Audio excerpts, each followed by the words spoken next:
I will not be pushed, filed, stamped, indexed, briefed, debriefed, or numbered. My life is my own. It was 2002 when I first heard Patrick McGoohan say those words in the first episode of a TV show called The Prisoner. That year was not going well for me. I worked at an independently owned chain of video game stores. It was very customer focused, and I wasn't pushed by management to utilize aggressive selling behaviors. In fact, the company held the motto, "Make customers for life." They encouraged treating customers as individuals, not an ATM. My opinions and my work felt like they had not just value, but values.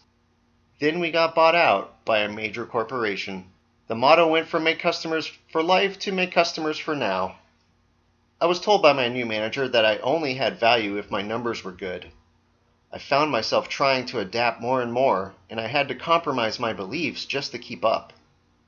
I became nothing but a warm body to fill a shift slot and an employee number. After a year of this, I was miserable and felt downtrodden by the uncaring corporate attitudes. I felt trapped. I was gasping for air like a boot was pressing on my neck. And then my friend asked me, "Have you ever seen The Prisoner?"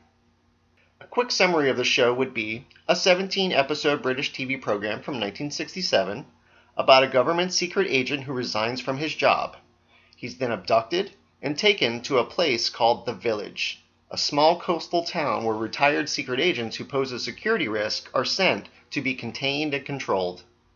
Every episode pits number 6 versus The Village.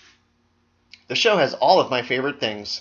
Sharp dialogue delivered by amazing actors. Rich and vibrant cinematography that looks like the original Star Trek episodes. Dystopic themes that would make Orwell proud.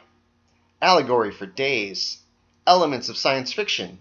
Sometimes it gets weird and psychedelic, yet always remains believable. But what connected with me most of all was the main character, number 6. He is constantly reaffirming his individuality through his words and actions.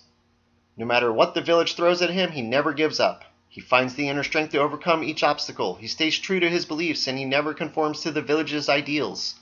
He is the individual trapped in a society of people who have given up their information and instead become willing citizens of the village. In the show, only number 6 resists the machinations of the village.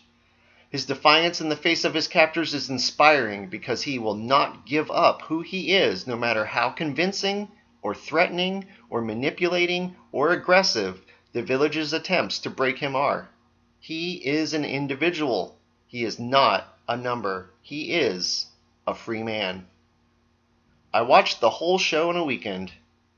With a renewed zest, I returned to work determined to not compromise my beliefs just to keep the corporate village happy. I was not the neck for the corporate boot to stand on. I was the individual nail that pierces the boot. I stopped trying to conform to a culture of manipulation and deceit, and instead treated each customer as an individual with a problem that I could help fix, and not some nameless citizen with a number and a cred stick. If I lost my job because of this, then at least I could rest easy knowing I remained true to myself.